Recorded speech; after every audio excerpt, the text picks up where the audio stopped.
고등부 학생들 사랑하고 축복합니다. 오늘도 각자 있는 자리에서 전심으로 예배하는 진정한 예배자가 되길 기도합니다. 4월 스피릿은 연대감입니다.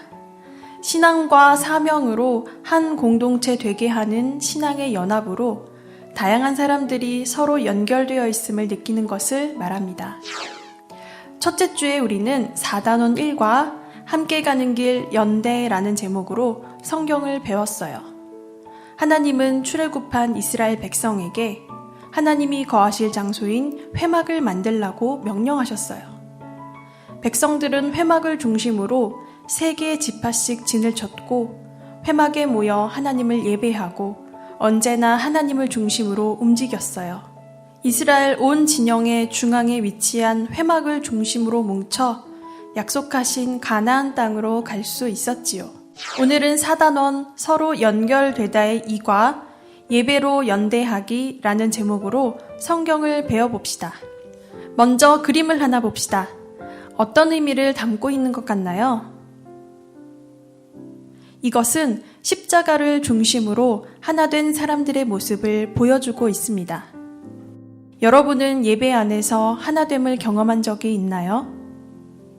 하나님 안에서 서로 연결되어 있음을 느낀 적이 있나요?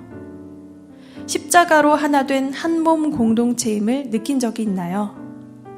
예배 안에서 그리스도를 통하여 나는 우리입니다. 오늘의 배울 말씀 에스라 3장 1절에서 13절 말씀입니다. 에스라 3장 1절에서 13절 말씀. 이스라엘 자손이 각자의 성읍에 살았더니 7째 달에 이르러 일제히 예루살렘에 모인지라. 요사닥의 아들 예수아와 그의 형제 제사장들과 스알디엘의 아들 수룹바벨과 그의 형제들이 다 일어나 이스라엘 하나님의 제단을 만들고 하나님의 사람 모세의 율법에 기록한 대로 번제를 그 위에서 드리려 할세.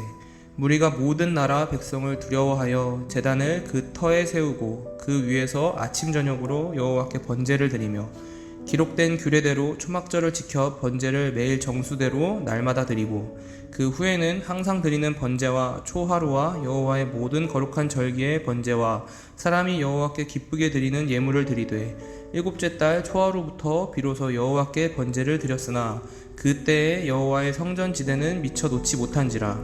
이에 석수와 목수에게 돈을 주고 또 시돈 사람과 두로 사람에게 먹을 것과 마실 것과 기름을 주고 바사왕 고레스의 명령대로 백향목을 레바논에서 욥바 해변까지 운송하게 하였더라. 예루살렘에 있는 하나님의 성전에 이른 지 2년 둘째 달에 스알디엘의 아들 수룹바벨과 요사닥의 아들 예수아와 다른 형제 제사장들과 레위 사람들과 무릇 사로잡혔다가 예루살렘에 돌아온 자들이 공사를 시작하고 20세 이상의 레위 사람들을 세워 여호와의 성전 공사를 감독하게 하매 이에 예수아와 그의 아들들과 그의 형제들과 감미엘과 그의 아들들과 유다 자손과 헤나다 자손과 그의 형제 레위 사람들이 일제히 일어나 하나님의 성전 일꾼들을 감독하니라. 건축자가 여호와의 성전의 기초를 놓을 때에 제사장들은 예복을 입고 나팔을 들고 아삽 자손 레위 사람들은 제금을 들고 서서 이스라엘 왕 다윗의 규례대로 여호와를 찬송하되 찬양으로 화답하며 여호와께 감사하여 이르되 주는 지극히 선하심으로 그의 인자하심이 이스라엘에게 영원하시도다 하니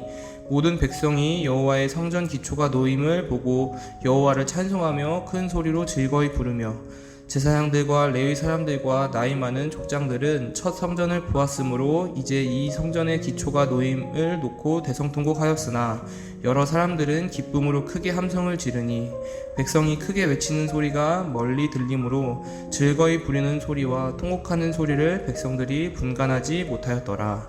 아멘. 기원전 722년 아수르에 의해 북이스라엘이 멸망한 데 이어 기원전 586년 남유다가 바벨론에 의해 멸망하게 되었어요. 바벨론은 수차례에 걸쳐 유다 백성을 포로 삼아 바벨론으로 끌고 갔어요. 그러나 바벨론 역시 기원전 539년에 신흥제국인 메데 바사에 의해 멸망하게 돼요. 바사왕 고레스는 강제로 끌려온 자들을 고국으로 되돌려 보내는 조서를 발표해요. 이것을 고레스 칙령이라고 부르지요. 마침내 기원전 537년에 이스라엘 백성 중 많은 사람들이 고향에 돌아왔어요. 고향으로 돌아와 살기 시작한 지 7째 달 초막절이 되었을 때 이스라엘 백성은 일제히 예루살렘에 모였어요.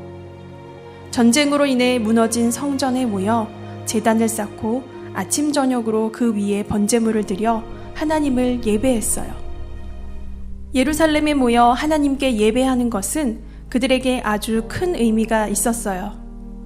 포로기 시절 흩어져 각자의 터에서 신앙을 붙들고 살아왔던 이스라엘 백성이 다 같이 모여 예배함으로 하나의 신앙 공동체임을 확인하는 순간이었기 때문이에요.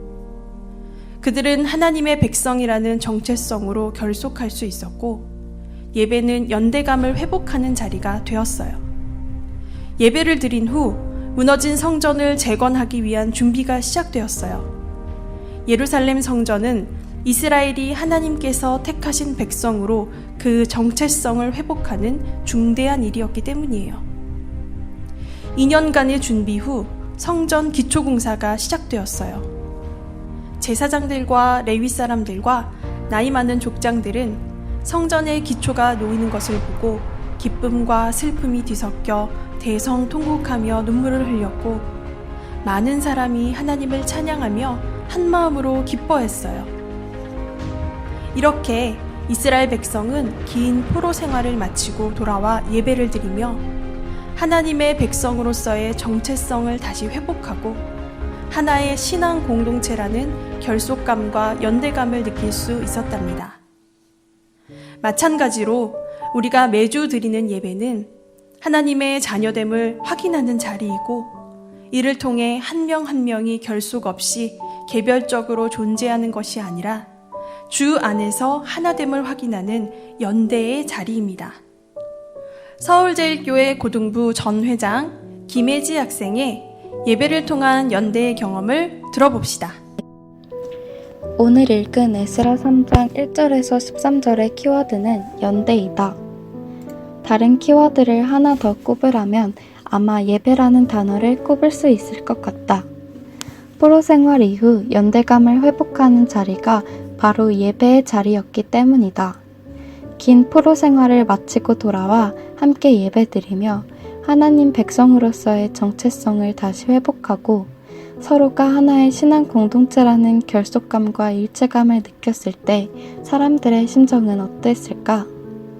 고등부 수련회 예배 때 모두가 한마음으로 찬양하고 기도한 후에 우리 고등부도 주님 안에서 하나가 된 것 같이 느낀 적이 있었는데 그와 비슷한 마음이었을까?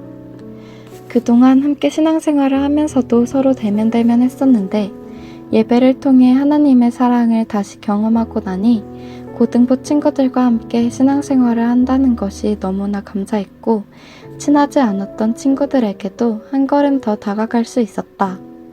그 후로 우리 고등부는 서로 기도 제목도 나누고 예배에 빠진 친구들에게 연락해 격려하기도 한다.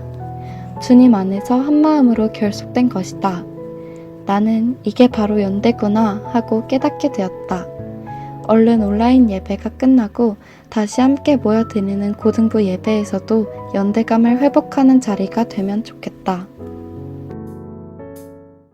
여러분도 예배를 통해 하나됨을 경험했던 연대의 경험이 있나요? 함께 은혜를 나눠주세요. 예배 가운데 있었던 연대의 경험도는 그리스도 안에서 한 몸임을 고백하는 기도문이나 깨달음이 있다면 목소리를 녹음해서 전도사님에게 보내주세요. 추첨을 통해 선물을 드립니다. 사랑하고 축복합니다. 한 주도 승리하세요.